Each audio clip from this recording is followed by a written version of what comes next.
We're going to have the 44 richest billionaires pay their fair share for money. Justin Trudeau was the main target for most of the debate, forced on the defense of managing a few shots of his own, including jabbing the Conservative leader over how he would handle the pandemic. Can't even convince his own candidates to get vaccinated.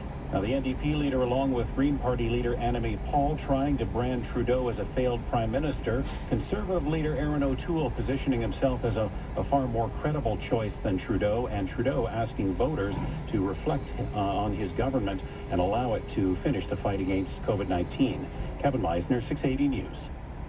680 News Time, 8:34. So did any of the federal party leaders manage to stand out on that crowded debate stage?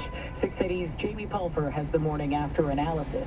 The campaign now into the final stretch, and it's unlikely this debate actually did anything to help or sway voters, according to our political affairs specialist, John Stahl. The format and the moderators got in the way of any useful in-depth exchange. The exception might be, however, a slight bump for the Green Party, based on the performance of Annamie Paul, who did stand out from the crowd with her candid and authentic observations. Online, many people say they were just irritated with the debate format. One voter tweets, "What was the point of 2 hours of that?" And we get more insight from our Parliament Hill reporter Cormac McSweeney. Just like the French bout, viewers complain about the lack of engagement between leaders, the short time frame for answers, and the quick changes in topics. Now it's back to the campaign trail as the leaders keep fighting for those votes. Just 10 days to go. I'm Jamie Pulver. 680 News Time, 8:35. Advanced polls open today just hours after the debate.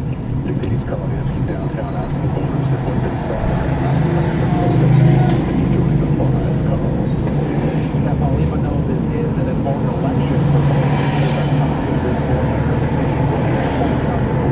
How was the debate? Nice, good players. What did you watch? I just found it interesting. Others were more interested in something else. Yeah, I got lost into the news. I didn't watch the debate.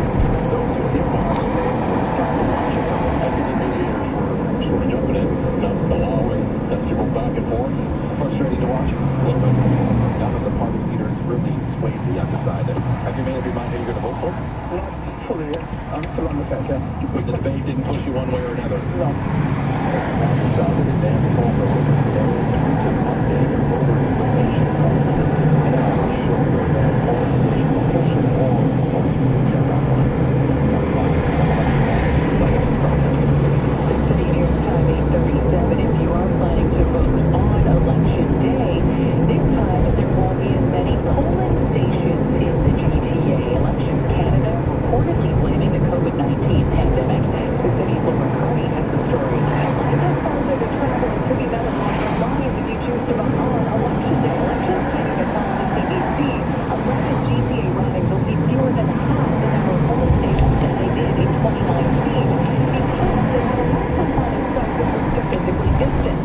The most impacted riding is Toronto Centre, which will have just 15 polling stations compared to 91 in 2019, a drop of 84%. Now, because of the pandemic, there's also been an increase in the number of people choosing to vote by mail. The deadline to apply for this option is Tuesday.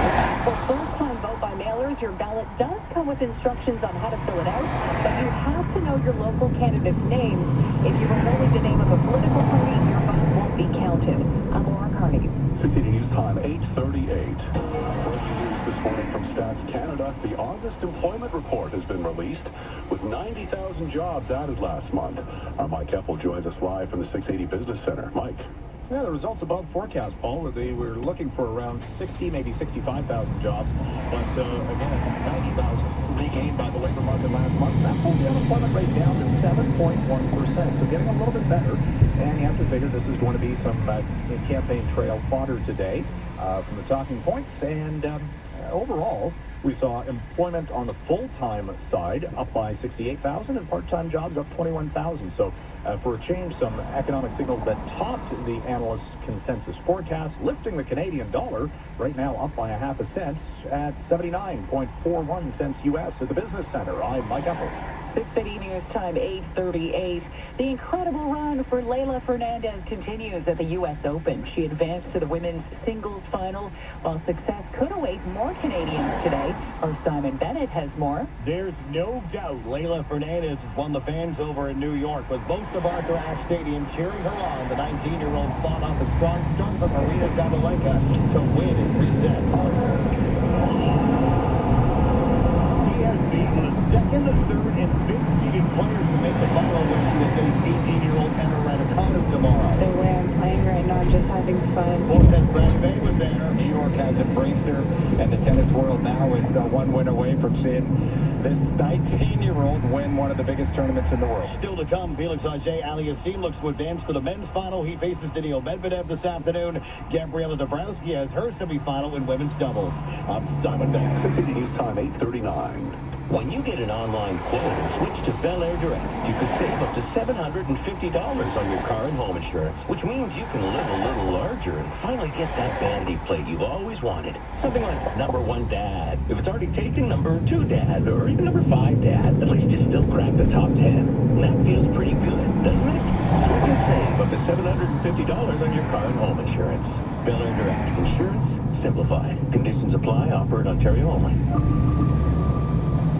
Still to come on 6:30 News, a collision causing delays on the eastbound Gardner at Parkside. We'll have traffic and weather together. 680 News Talk. Listen for more on the iHeartRadio Talk Network. Time is 8:40. It's 15 degrees outside. In just a moment, Jerry Yeager will tell us what's on his mind this morning as he prepares for his show. And in Unleash the Hounds, it's time for Free for All, round 2. Here's a new name on the radio, Lino Archie. But Lino Archie isn't new. Lino Archie with RE/MAX has 35 years experience and is in the top 1% in real estate. I'm Ryan Doyle, letting you know that your best home selling experience is Lino Archie. Lino Archie will put the most money in your pocket and guarantee in writing to sell your home, or he will buy it for cash. Lino Archie, online at linohasthebuyers.com.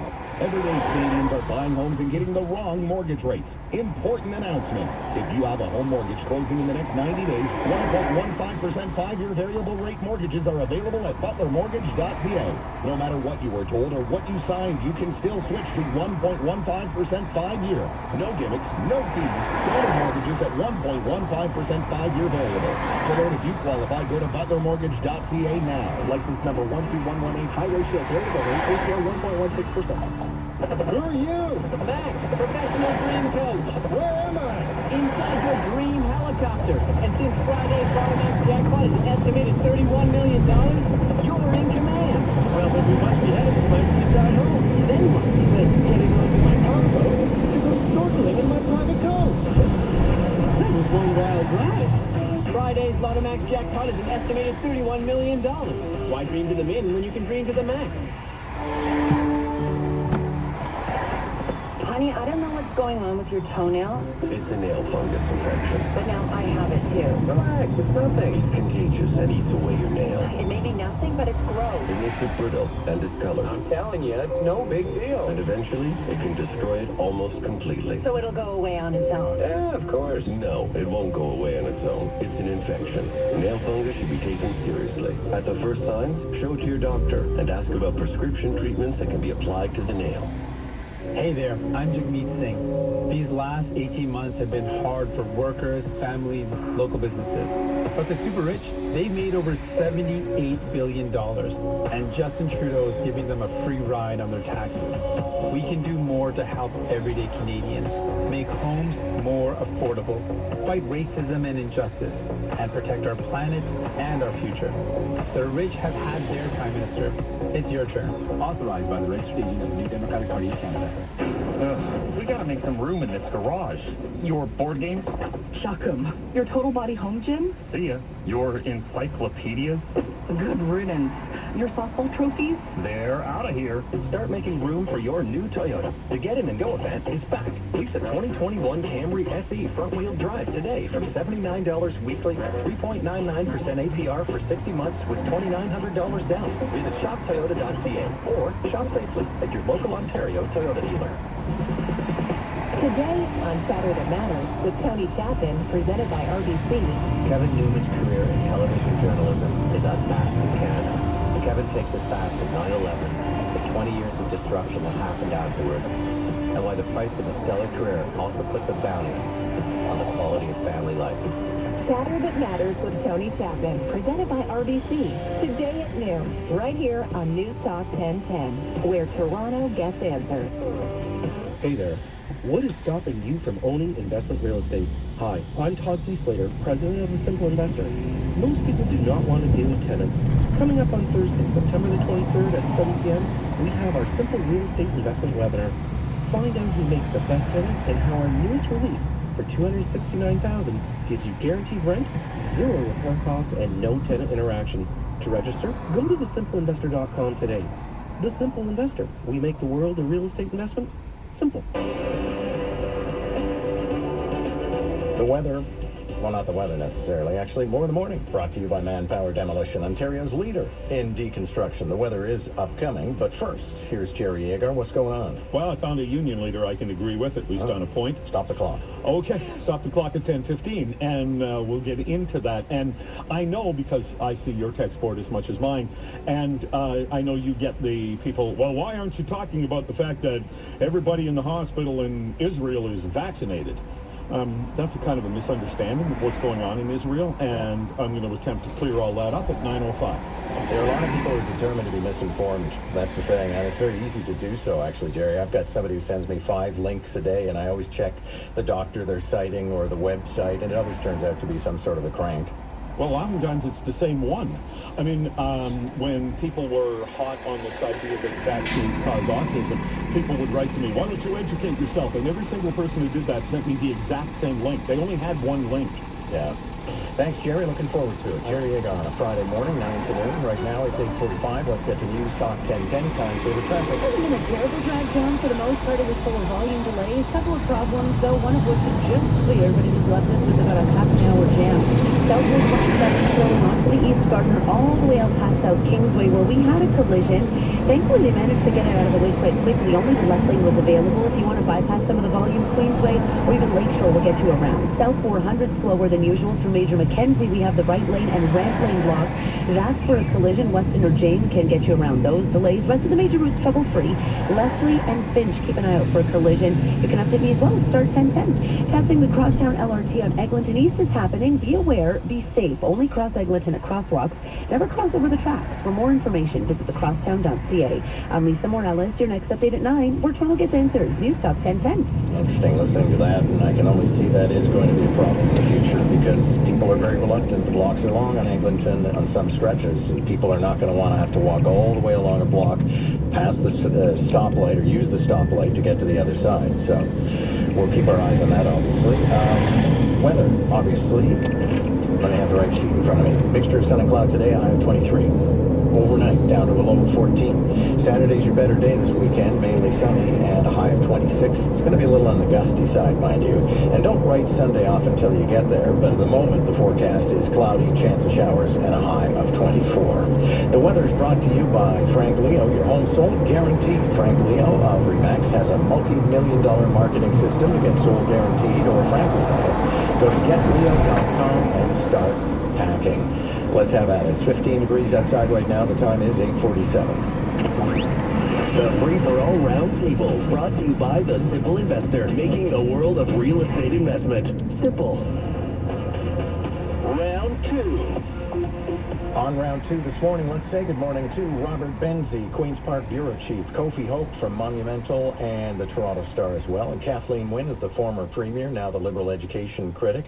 Good morning. Happy Friday to y'all. Morning, John. Morning, everybody. You folks are very much of a political disposition, notwithstanding the fact that you're also pundits here on News Talk 1010. So, very curious about your reflections of watching the debate last night. Let me start with somebody who's been in on this debate. Kathleen Wynne, before we get to the contents and demeanor of everybody last night, I asked Thomas Mulcair this morning for his expertise as a former party leader what it's like, and I'd love to hear from you, what it's like to walk into that room, the spotlights come on, the other people are there to keep you alive. How do you work? I have not in my